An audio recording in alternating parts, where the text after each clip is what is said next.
ओम शांति। आज 25 फरवरी 2026 की बाबा की साकार मुरली है।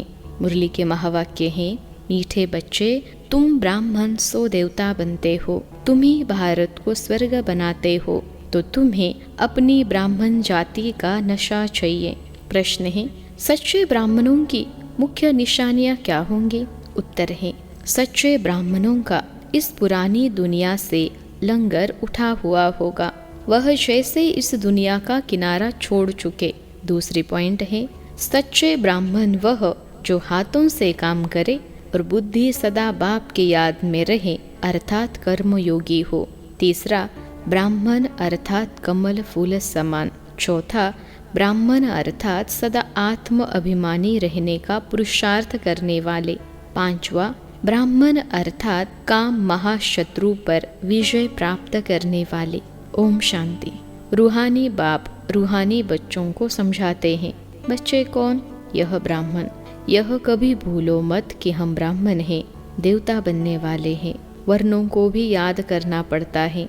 यहाँ तुम आपस में सिर्फ ब्राह्मण ही ब्राह्मण हो। ब्राह्मणों को बेहद का बाप पढ़ाते हैं, यह ब्रह्मा नहीं पढ़ाते हैं। शिव बाबा पढ़ाते हैं ब्रह्मा द्वारा, ब्राह्मणों को ही पढ़ाते हैं। शूद्र से ब्राह्मण बनने बिगर देवी देवता बन नहीं सकेंगे। वर्षा शिव बाबा से मिलता है, वह शिव बाबा तो सबका बाप है। इस ब्रह्मा को ग्रेट ग्रेट ग्रैंडफादर कहा जाता है। लौकिक बाप तो सबको होते हैं, पारलौकिक बाप को भक्ति मार्ग में याद करते हैं। अब तुम बच्चे समझते हो, यह है अलौकिक बाप जिनको कोई नहीं जानते। भल ब्रह्मा का मंदिर है, यहाँ भी प्रजापिता आदि देव का मंदिर है। उनको कोई महावीर कहते हैं, दिल वाला भी कहते हैं, परंतु वास्तव में दिल लेने वाला है शिव बाबा, न कि प्रजापिता आदि देव ब्रह्मा। सब आत्माओं को सदा सुखी बनाने वाला, खुश करने वाला एक ही बाप है। यह भी सिर्फ तुम ही जानते हो। दुनिया में तो मनुष्य कुछ नहीं जानते, तुच्छ बुद्धि है। हम ब्राह्मण ही शिव बाबा से वर्षा ले रहे हैं। तुम भी यह घड़ी घड़ी भूल जाते हो। याद है बड़ी सहज, योग अक्षर सन्यासियों ने रखा है। तुम तो बाप को याद करते हो, योग कॉमन अक्षर है, इनको योग आश्रम भी नहीं कहेंगे। बच्चे और बाप बैठे हैं, बच्चों का फर्ज है बेहद के बाप को याद करना। हम ब्राह्मण हैं, डाड़े से वर्षा ले रहे हैं ब्रह्मा द्वारा, इसलिए शिव बाबा कहते हैं जितना हो सके याद करते रहो। चित्र भी भल रखो तो याद रहेगी। हम ब्राह्मण हैं, बाप से वर्षा लेते हैं। ब्राह्मण कभी अपनी जाति को भूलते हैं क्या? तुम शूद्रों के संग में आने से ब्राह्मणपना भूल जाते हो। ब्राह्मण सो देवताओं से भी ऊंच है, क्योंकि तुम ब्राह्मण नॉलेजफुल हो। भगवान को जानी जाननहार कहते हैं ना, उसका भी अर्थ नहीं जानते। ऐसे नहीं कि सबके दिलों में क्या है वह बैठ देखते हैं, नहीं, उनको सृष्टि के आदि मध्य अंत का नॉलेज है। वह बीज रूप है, झाड़ के आदि मध्य अंत को जानते हैं। तो ऐसे बाप को बहुत याद करना है। इनकी आत्मा भी उस बाप को याद करती है। वह बाप कहते हैं, यह ब्रह्मा भी मुझे याद करेंगे तब यह पद पाएंगे, तुम भी याद करेंगे तब पद पाएंगे। पहले पहले तुम अशरीरी आए थे, फिर अशरीरी बनकर वापिस जाना है। और सब तुमको दुख देने वाले हैं, उनको क्यों याद करेंगे? जबकि मैं तुमको मिला हूँ, मैं तुमको नई दुनिया में ले चलने आया हूँ। वहाँ कोई दुख नहीं, वह है देवी संबंध। यहाँ पहले पहले दुख होता है स्त्री पुरुष के संबंध में, क्योंकि विकारी बनते हैं। तुमको अब मैं उस दुनिया का लायक बनाता हूँ जहाँ विकार की बात नहीं रहती। यह काम महाशत्रु गाया हुआ है, जो आदि मध्य अंत दुख देता है। क्रोध के लिए ऐसे नहीं कहेंगे कि यह आदि मध्य अंत दुख देता है, नहीं, काम को जीतना है, वही आदि मध्य अंत दुख देता है, पतित बनाता है। पतित अक्षर विकार पर लगता है, इस दुश्मन पर जीत पानी है। तुम जानते हो हम स्वर्ग के देवी देवता बन रहे हैं। जब तक यह निश्चय नहीं तो कुछ पा नहीं सकेंगे। बाप समझाते हैं बच्चों को मनसा वाचा कर्मना एक्यूरेट बनना है, मेहनत है। दुनिया में यह किसको पता नहीं कि तुम भारत को स्वर्ग बनाते हो। आगे चलकर समझेंगे। चाहते भी है वन वर्ल्ड, वन राज्य, वन रिलीजन, वन भाषा हो।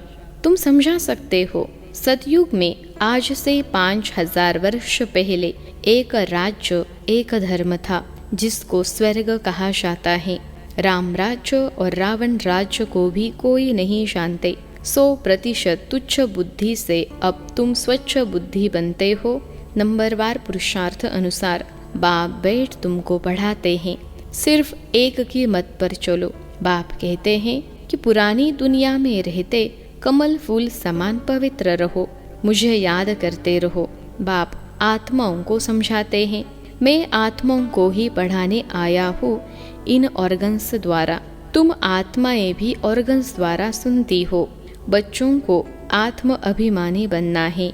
यह तो पुराना छी शरीर है।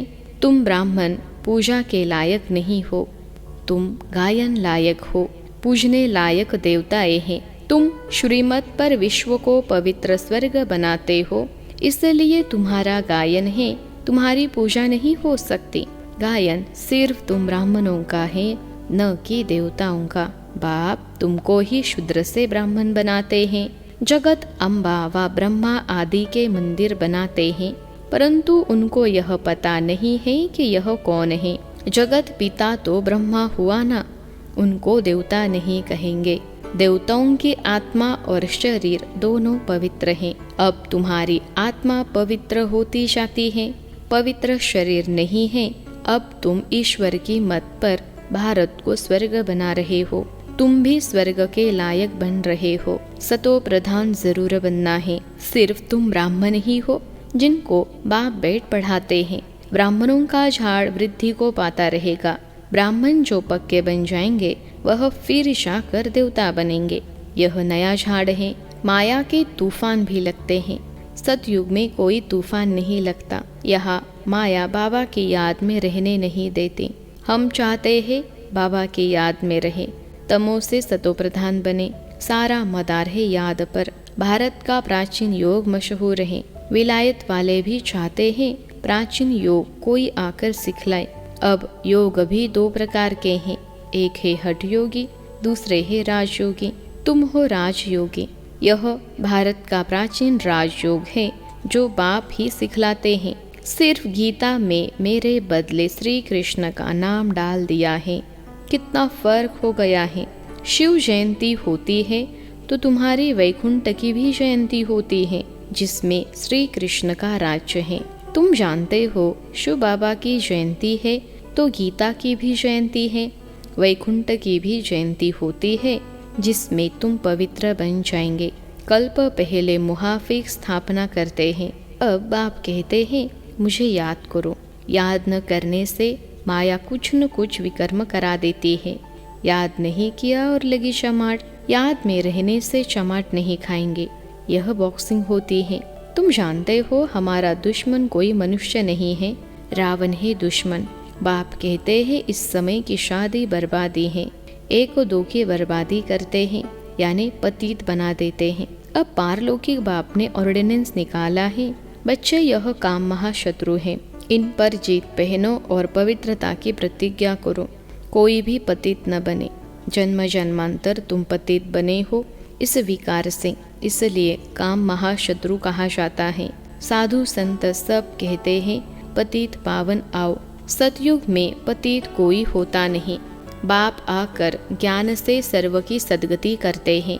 अब सभी दुर्गति में हैं। ज्ञान देने वाला कोई नहीं है। ज्ञान देने वाला एक ही ज्ञान सागर है।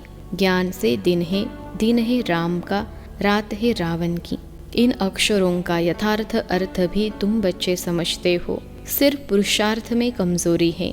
बाप तो बहुत अच्छी रीति समझाते हैं। तुमने 84 जन्म पूरे किए हैं, अब पवित्र बनकर वापस जाना है।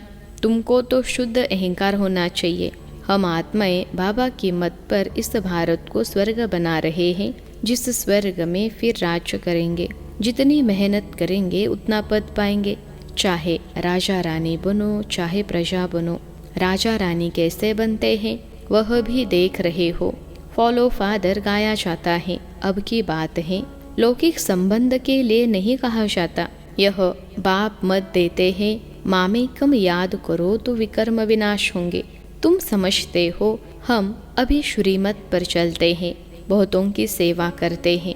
बच्चे बाप के पास आते हैं तो शिव बाबा भी ज्ञान से बहलाते हैं।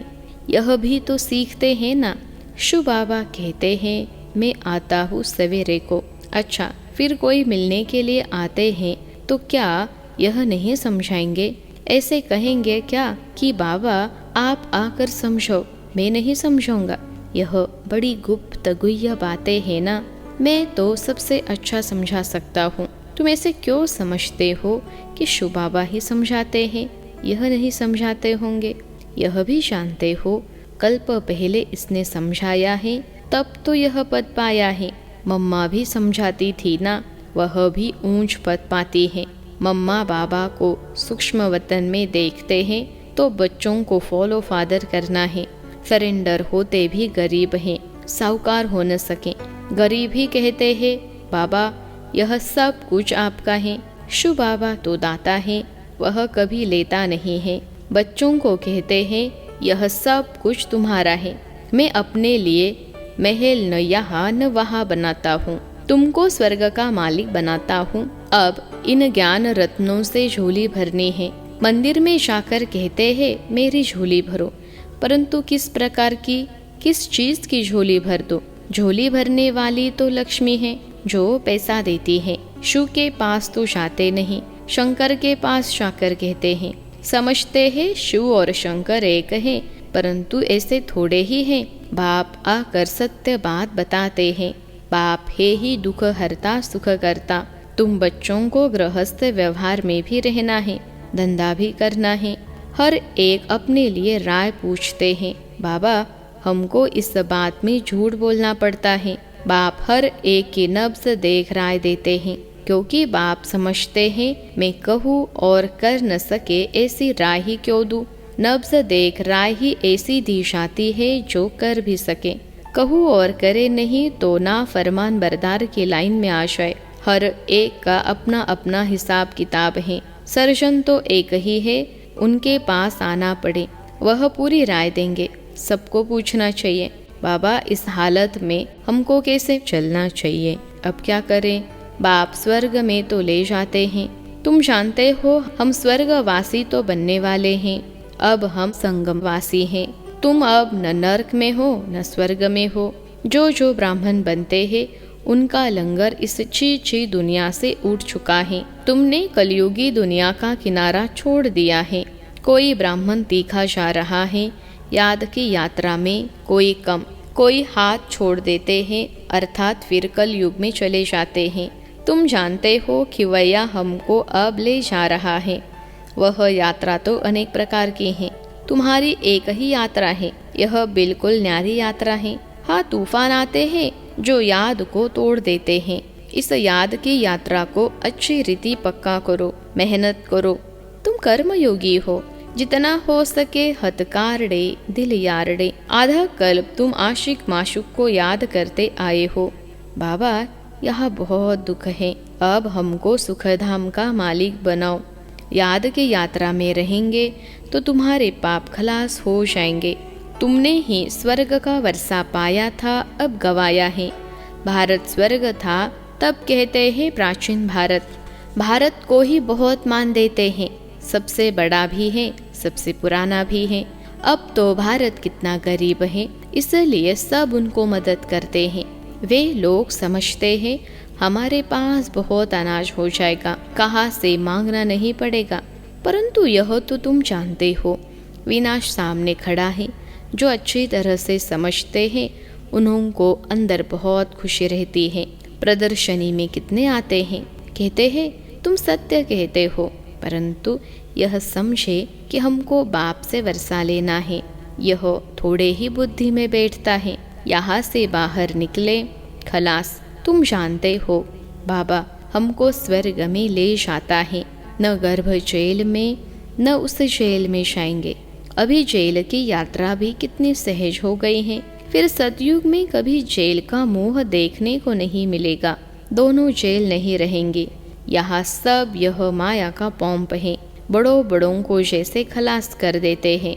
आज बहुत मान दे रहे हैं, कल मान ही खलास। आज हर एक बात क्विक होती है, मौत भी क्विक होते रहेंगे। सतयुग में ऐसे कोई उपद्रव होते नहीं। आगे चल देखना क्या होता है। बहुत भयंकर सीन है। तुम बच्चों ने साक्षात्कार भी किया है। बच्चों के लिए मुख्य है याद की यात्रा। अच्छा, मीठे मीठे सिखिलते बच्चों प्रति माता पिता बाप दादा का याद प्यार और गुड मॉर्निंग। रूहानी बाप के रूहानी बच्चों को नमस्ते। हम रूहानी बच्चों की सिखिलते रूहानी माता पिता बाप दादा को याद प्यार गुड मॉर्निंग और नमस्ते बाबा नमस्ते। धारणा के लिए मुख्य सार। पहली पॉइंट है मनसा वाचा कर्मना। बहुत बहुत एक्यूरेट बनना है। ब्राह्मण बनकर कोई भी शूद्रों के कर्म नहीं करने हैं। दूसरी पॉइंट है बाबा से जो राय मिलती है उस पर पूरा पूरा चलकर फरमान बरदार बनना है। कर्मयोगी बन हर कार्य करना है। सर्व की झोली ज्ञान रत्नों से भरनी है। आज का वरदान है डबल लाइट बन कर्मातीत अवस्था का अनुभव करने वाले कर्मयोगी भव। डबल लाइट बन कर्मातीत अवस्था का अनुभव करने वाले कर्मयोगी भव। विश्लेषण है जैसे कर्म में आना स्वाभाविक हो गया है वैसे कर्मातीत होना भी स्वाभाविक हो जाए, इसके लिए डबल लाइट रहो। डबल लाइट रहने के लिए कर्म करते हुए स्वयं को दृष्टि समझो और आत्मिक स्थिति में स्थित रहने का अभ्यास करो। इन्हीं दो बातों का अटेंशन रखने से सेकंड में कर्मातीत, सेकंड में कर्मयोगी बन जाएंगे। निमित्त मात्र कर्म करने के लिए कर्मयोगी बनो, फिर कर्मातीत अवस्था का अनुभव करो। आज का स्लोगन है जिनकी दिल बड़ी है उनके लिए असंभव कार्य भी संभव हो जाते हैं। जिनकी दिल बड़ी है उनके लिए असंभव कार्य भी संभव हो जाते हैं। अव्यक्त इशारे, एकता और विश्वास की विशेषता द्वारा सफलता संपन्न बनो। आप में जो भी विशेषताएं हैं उनको सामने रखो, कमजोरियों को नहीं, तो अपने आप में फेथ रहेगा। कमजोरी की बात को ज़्यादा नहीं सोचना, तो सदा खुशी में आगे बढ़ते जाएंगे। प्रैक्टिकल में अनेक देश, अनेक भाषाएं, अनेक रूप रंग, लेकिन अनेकता में भी सबके दिल में एकता है ना, क्योंकि दिल में एक बाप है। एक श्रीमत पर चलने वाले हो। अनेक भाषाओं में होते हुए भी मन का गीत, मन की भाषा एक है। अच्छा, ओम शांति।